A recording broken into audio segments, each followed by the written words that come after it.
Terima kasih pemirsa, Anda masih bersama kami di Spesial Dialog. Kembali lagi ke Ibu Moira. Ibu Moira, ini udah turun ke banyak tempat nih di kawasan Kabupaten Kapuas Hulu. Nah, dari hasil penelitian yang sudah dilakukan, apa peluang dan tantangan untuk mencapai tata guna lahan kolaboratif itu tadi? Saya mungkin tadi lupa menyebutkan bahwa salah satu kegiatan adalah review dari perundangan yang dipakai, peraturan perundangan. Jadi peluang yang dilihat sebenarnya ada di dalam undang-undang itu sendiri, karena undang-undang tata ruang sendiri, penataan ruang, dan undang-undang pengelolaan sumber daya alam, keduanya menyebutkan perlunya partisipasi masyarakat. Jadi kita sudah sesuai dengan jalur undang-undang. Di tata ruang mungkin sudah ada peraturan pemerintah, meskipun yang lain belum. Selain itu ada kearifan adat yang masih ada di beberapa tempat. Yang kemarin disebutkan dalam workshop adalah bahwa ada kelompok yang mengatakan mereka sudah mengelola hutannya menurut kaidah konservasi, dan barusan ada teman bilang bahwa ada danau-danau yang juga dikelola berdasarkan kearifan adat tersebut. Jadi itu peluang yang utama yang bisa membantu dalam pengelolaan kolaboratif, perencanaan dan pengelolaan kolaboratif. Ya, nah Pak Parman, jika ingin berkolaborasi dengan data atau informasi yang disajikan teman-teman di Kolupsia, yang menurut teman-teman di Kolupsia ini data paling akurat untuk saat ini, kalau dihubungkan dengan perjalanan Perda RTW yang sedang disusun ini, bagaimana? Mungkin Bapak bisa cerita sedikit sampai saat ini. Ya,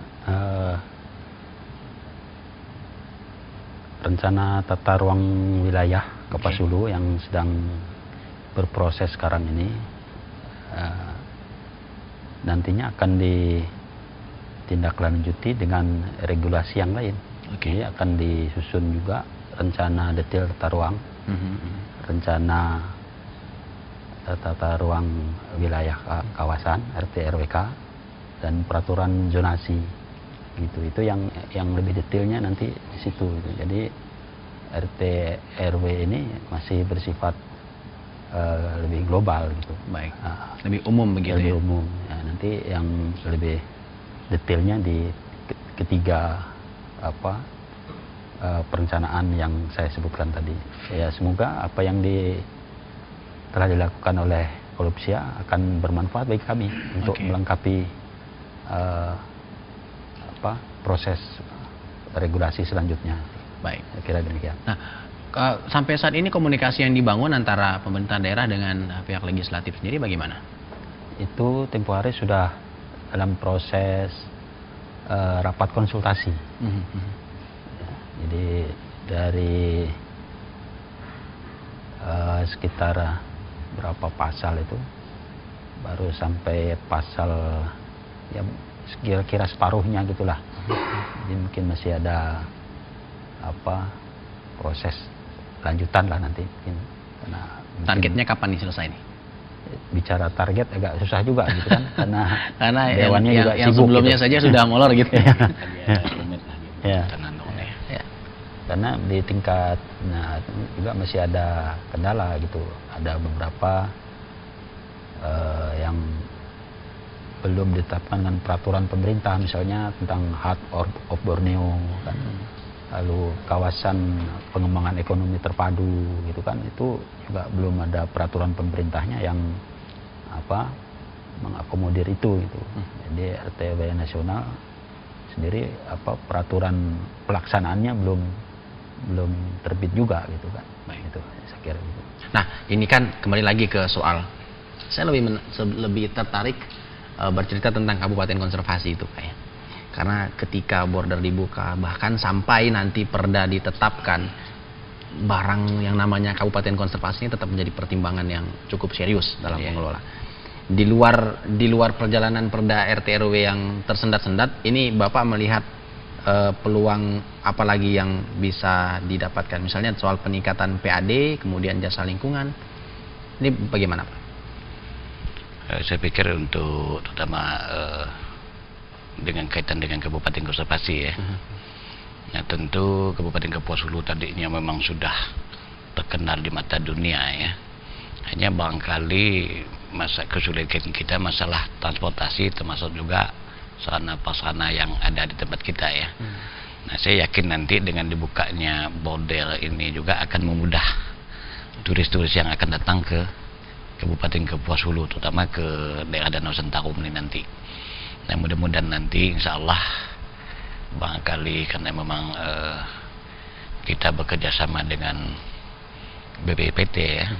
Nah, ini ada program daerah yang berkaitan dengan ekowisata ini.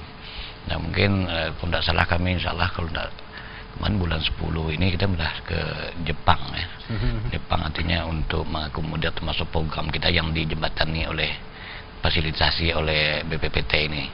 Nah, artinya kita mungkin nanti akan menawarkan bahwa Danau Sentarum ini kalau bisa masuk dalam paket zona ekoturism itu.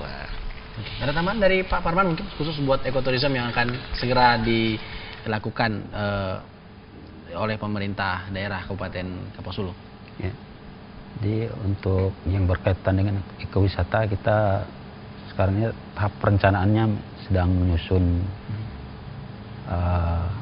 rencana induk pariwisata daerah ya. Lalu blueprintnya juga. Artinya proses perencanaannya sedang kita susun gitu. Baik. Nah, menarik kalau ini mungkin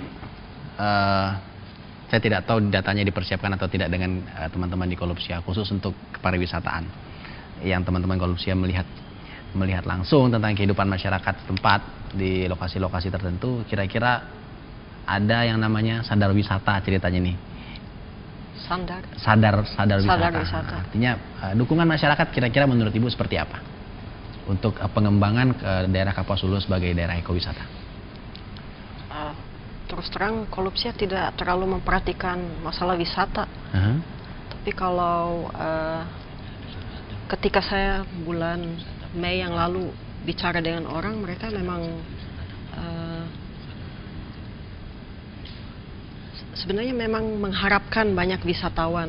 Tapi apakah sadar untuk menerima wisatawan itu lain lagi masalahnya, karena tidak begitu mudah ya untuk masyarakat mengubah pola hidupnya untuk menerima wisatawan. Jadi itu perlu pengaturan khusus menurut saya.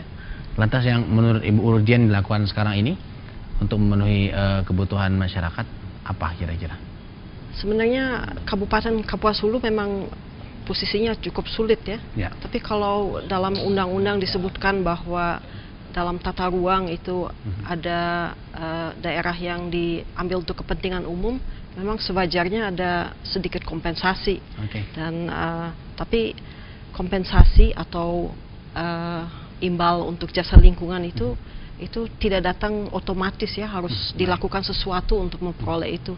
Jadi salah satu contoh itu yang dari Vietnam, di mana ada peraturan yang mengharuskan perusahaan besar membayar untuk air yang dia pakai. Jadi ditetapkan jumlah per liter dan ada aturan oleh pemerintah bagaimana uang itu diatur kemudian. Tapi tentu dari pembeli, dia mau membeli sesuatu, jadi jasa itu harus ditunjukkan. Jadi yang disebut performance based, dan itu juga berlaku untuk karbon misalnya. Jadi harus ada satu demonstrasi dari kabupaten yang bilang kami kabupaten konservasi dan ini yang kami lakukan untuk itu. Dan baik, ya itu pertimbangan dari teman-teman Kolupsia ya. Baik, semoga sukses ke depan terus dicapai oleh pemerintah daerah Kapuas Hulu dalam rangka menciptakan pembangunan yang seimbang, khususnya dengan mempertimbangkan banyak hal yang terjadi termasuk potensi yang ada di Kabupaten Kapuas Hulu. Dan pemirsa, kita masih menyisakan satu segmen, Anda jangan kemana-mana, tetap bersama Spesial Dialog.